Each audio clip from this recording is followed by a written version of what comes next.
Tanzania inaelekea katika uchaguzi mkuu, uchaguzi wa rais, wa bunge na madiwani, kama tulivyotangaziwa na kuambiwa kwamba tarehe 29 ya mwezi Oktoba, siku ya Jumatano, ndiyo uchaguzi mkuu wa nchi hii wa kuwachagua viongozi hao niliowataja.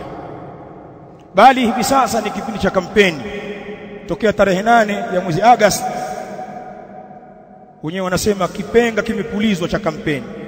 Zitaendelea hizo kampeni mpaka tarehe 29 ya mwezi Oktoba.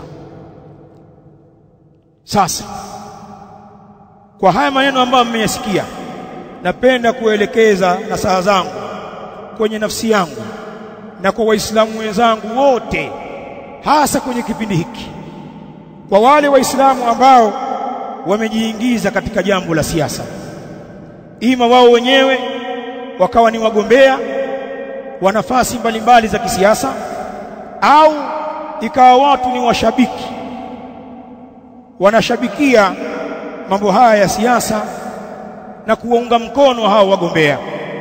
Nataka ni wanasihi Waislamu wenzangu, uchungeni utukufu wa Waislamu wenzenu. Na saha zangu za kwanza, lakini nataka niwaambie Waislamu wenzangu, mtu kuitwa mgombea wa wadhifa fulani wa kisiasa au akaitwa mtiania katika mchakato fulani wa kugombea, hili jambo hili haliwi ni kibali cha kuvunja heshima za Waislamu wenzako kwa sababu tu unagombea nafasi fulani au umetiania ya kugombea nafasi fulani. Hicho hakijawa ni kibali kwamba sasa unaweza ukavunja heshima za Waislamu wenzako, yani ukafumbia macho zile haki za Uislamu kwa sababu tu ni mgombea. Wallahi alazim, hicho sio kibali. Lakini pia tabia ya Waislamu wengi waliojiingiza katika mambo haya ya kisiasa, kuvunja misingi ya Uislamu na misingi ya undugu huu wa Kiislamu kwa maslahi tu ya kisiasa na kutafuta madaraka. Tabia hii iko kwamba vikifika vipindi vya uchaguzi, na kama leo hii au wakati huu wa kampeni mbalimbali, wanasiasa kwenye majukwaa mbalimbali wakinadi sera zao, pana watu wanachukulia kipindi hiki kwa sababu anahitaji nafasi, anataka cheo, basi anaweza akaivunja misingi ya undugu bila ya kujali. Ndugu zangu Waislamu, hilo halikubaliki. Bali fahamuni ndugu zangu Waislamu kwamba malaika wa Allah raqibun wa atid, kama walivyotajwa, malaika mfuatiliaji na yule mwandishi ambao tuko nao saa zote, malaika wa Allah subhanahu wa ta'ala, kalamu zao bado zinaendelea kuandika mema yetu na mabaya yetu. Kalamu za malaika hazijasimama wakati wa kampeni. Usije ukapotezea madhambi eti tupo kwa kampeni bwana, kana kwamba madhambi hayafuatiliwi. Wale malaika wa Allah waandishi hawajasimama kuandika kwa sababu ya kampeni zenu, wanaendelea na kazi yao barabara. Bal Allah subhanahu wa ta'ala mawjudun, bali Allah mwenyewe yupo, yuraqibu shu'una ibadihi, anafuatilia mambo ya waja wake. Wala yakhfa alayhi khafiya, hakijifichi kitu kwa Allah subhanahu wa ta'ala.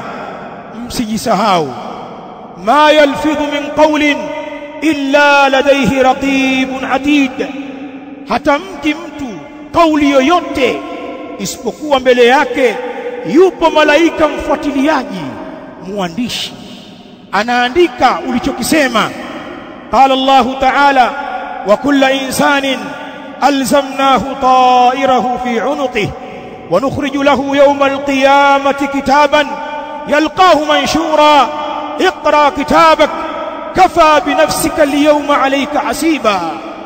Wa kullu insanin, na kila mwanadamu, alzamnahu ta'irahu fi 'unuqi, tumemwekea mlinzi wake kwenye shingo yake. anaandika mambo yako, minal hasanati wasayyiat, anajaza daftari lako. Wallahu a'lamu biibadihi, na Allah anawajua zaidi waja wake. Hili daftari hili utakuja kulisoma. Wa nukhriju lahu yawmal qiyamati kitaban yalqahu manshura, na tutakuja kumtolea mtu huyu siku ya kiyama daftari atalikuta limefunguliwa. Iqra kitabak, soma daftari lako. Haya ndio uliyoyafanya. Kafa binafsika alyawma alayka hasiba, jihukumu mwenyewe. Umeonewa? Allah Allah, ibadallah, enyi wanasiasa wa Kiislamu ambao mmejiingiza kwenye mambo haya, amamakumullah wa amamakumul akhirah, mbele yenu yuko Allah, mbele yenu kuna akhirah. Iko siku mtakutana na Allah, na nyinyi mnafahamu pana wanasiasa wenzenu wanaitwa wanasiasa nguli. Waasisi wa siasa hawapo leo, pengine wala utajwi kwenye siasa, huna CV yoyote kwenye siasa. Wale wenzako manguli, waasisi sijui kadha, wengi wao saizi wapo kwa Mola wao, wanapambana na hesabu yao. Wa ana wa ant, na mimi na wewe, safari yetu iko karibu, tutakwenda tu. Kumbuka safari hii, usifanye mzaha wa kuwadhuru waislamu wenzako kwa sababu ya madaraka, kwa sababu ya siasa. Ndugu zangu, nikimalizia maneno yangu, tunapokea matukio mengi. Mimi hapa nazungumza na waislamu wenzangu msikitini, na wale ambao watanisikia, tuna wajibu wa kuzungumza na kunasihiana. Ndio utaratibu wa dini yetu. Imekuwa ni kawaida katika vipindi hivi vya kampeni, tunashuhudia, tunaona, tunasikia watu kufikia mahala wakavunja hizi heshima tulizozungumza hapa, wakayavunja haya matukufu ambayo tumeyazungumza hapa. Watu katika kipindi kama hiki, katika baadhi ya maeneo, matukio mbalimbali yanaripotiwa ya umwagaji wa damu.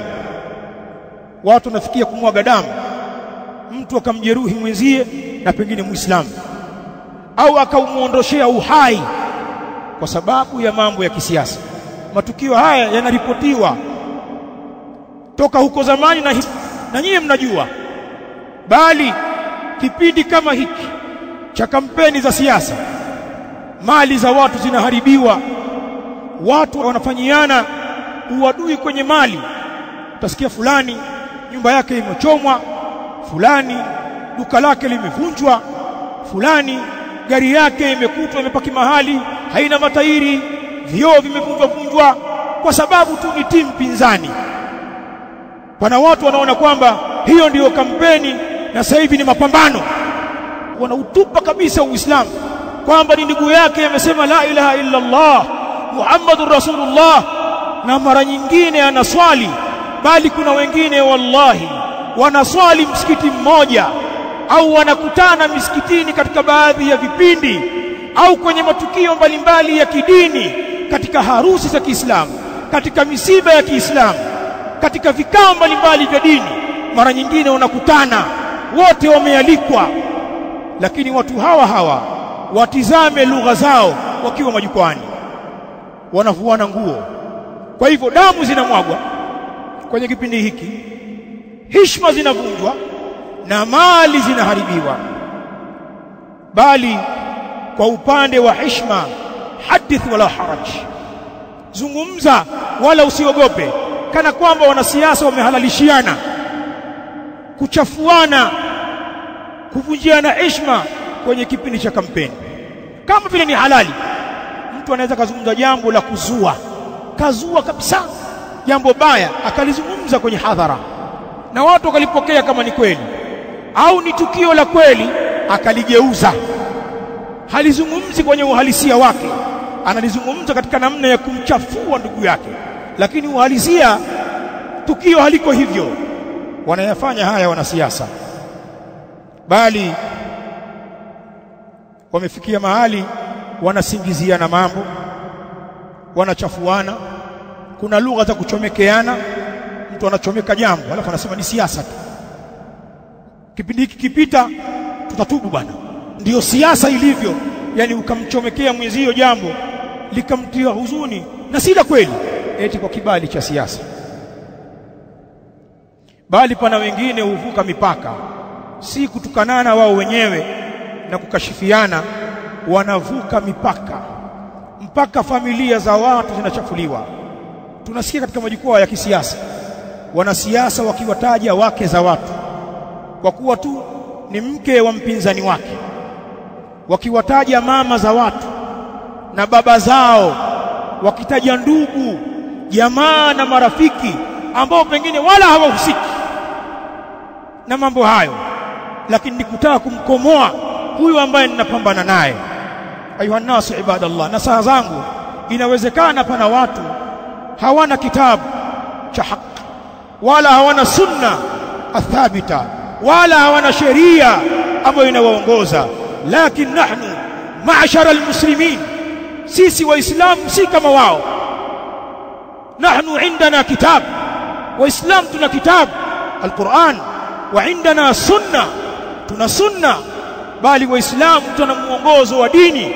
Kama kuna watu makafiri, sijui wa Kristo, sijui Mayahudi, wapagani, hutumia majukwaa ya kisiasa kuvunjiana heshima, kuvunja ukarimu wao. Kama kuna watu hao wakawa tayari kuzimwaga damu za watu, kuziharibu mali za watu, kuzivunja heshima za watu, kama wapo watu hao, sio sisi waislamu. Sisi ni waislamu, tuna dini, tunaamini kwa Allah kuna akhira, kuna hesabu za uadilifu, na tuamini sote tutakutana na hesabu zetu. Kwa nini madaraka ya kilimwengu, kwa nini vyeo vya kupita hivi vitufanye tuharibu akhira yetu? Kwani wallahi ukiupata huo uraisi, ukaupata huo ubunge, ukaupata huo udiwani, ndio umepata janna. Kwani ukipata vyeo hivyo au vikubwa zaidi ndio utoelekea akhira? Itakuwa ndio kabali na lock kwamba uwezi ukafa.